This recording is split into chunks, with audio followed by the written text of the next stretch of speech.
Alright, yeah, I'm Paul Bryan, the proprietor for Bryan's Bookstores in Kingston, in Jamaica. We have 4 stores island-wide. And my particular purpose here is to try and identify best practices to help to solve some of the problems we're having in Jamaica. One being the literacy problem. Year over year we have heard that the children are not doing as well as they ought to, and we need to find solutions. Happily, I found a solution for that, and I'll be happy to share with anybody around the world what the solution is. And I'm not just saying that whimsically, because there's a particular program that we use in Jamaica. It's called a Jollyphonics program, and we are seeing the schools that have adopted that program doing exceptionally well based on the national literacy test results. And it's a program that really caters to all the learning styles of the children, and that is very important because irrespective of how the child learns, this particular program and the methods of the program, which is multisensory, is capturing that.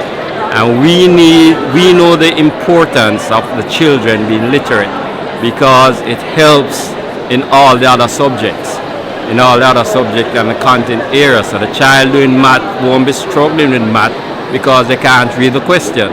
So it's a core and key fundamental aspect of learning that needs to be addressed. The other reason I'm here is because of the whole transition that the book industry is going through, from the print medium to e-books, etc., and the other multimedia types of learning. The brick and mortar retail model for the bookstore has got to change, and we have seen large, strong companies failing or having to close down because the old model isn't working.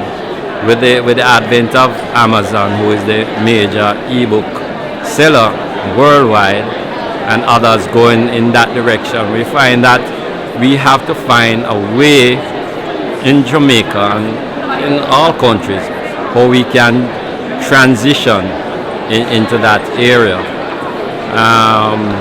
And we have to look at it from 2 levels, from providing it through the Ministry of Education to the schools, as well as providing it on the retail level to parents and students. Provide content in the e-book or the multimedia format, right? Because we are seeing, although at one time when tablets were expensive, we are now seeing cheaper tablets being provided to the marketplace, so it's becoming more affordable. Now it's a matter of getting existing content on these tablets so that the consumers can use them.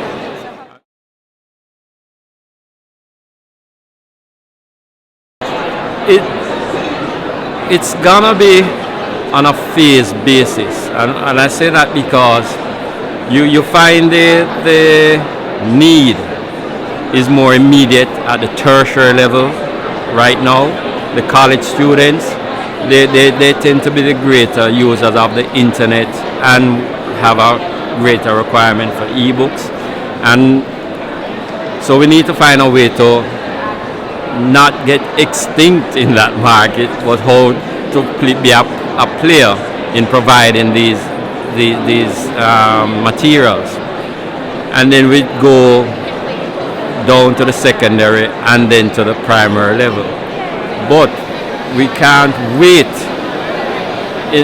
to do it sequentially, because even now at the primary and secondary level, we are seeing the innovators, the schools that are more innovative, trying to move to tablets and have the content on the tablets. So we again are trying to position ourselves to be first to market in my particular market in providing this type of facility. So I'm looking and dealing with a lot of the ebook providers, a lot of the content providers, trying to find people who can convert even print material now in my market to the ebook solutions.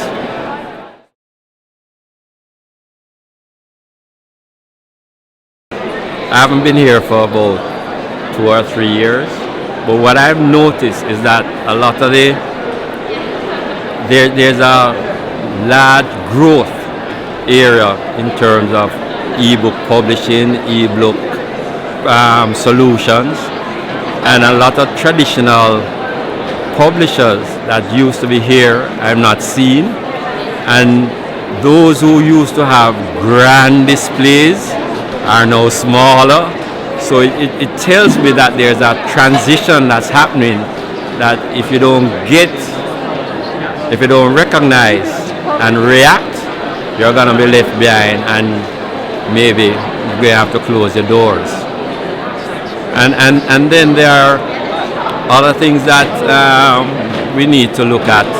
Again, the traditional bookstores, brick and mortar, might have to start diversifying their product offerings as well if they're going to survive. For example, in Jamaica, the major season is between July and September, which is a heavy textbook season.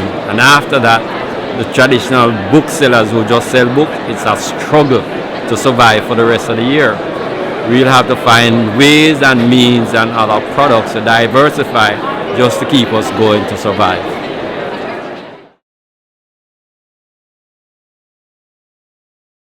I think it is for both Jamaica's and individual Caribbean islands, if they have strong product offerings, as well as the Caribbean as a region as a whole. Because, for example, I know that some Jamaican publishers have some good books that could be marketed effectively to the wider world, and it's unfortunate that some of them are not here. And this is not just textbook publishers; they are strong trade book publishers. And one of the other things I've noticed is that I've seen overseas publishers putting out Jamaican related books. I've passed and see a lot of books on Bob Marley. I've passed and see a lot of books on the Olympics, and when you look at the covers, they are featuring Usain Bolt. I think there is a lot of opportunities for Caribbean publishers to do something that they can export worldwide. They just need to get it to the right quality and get it in the right formats that the world is asking for.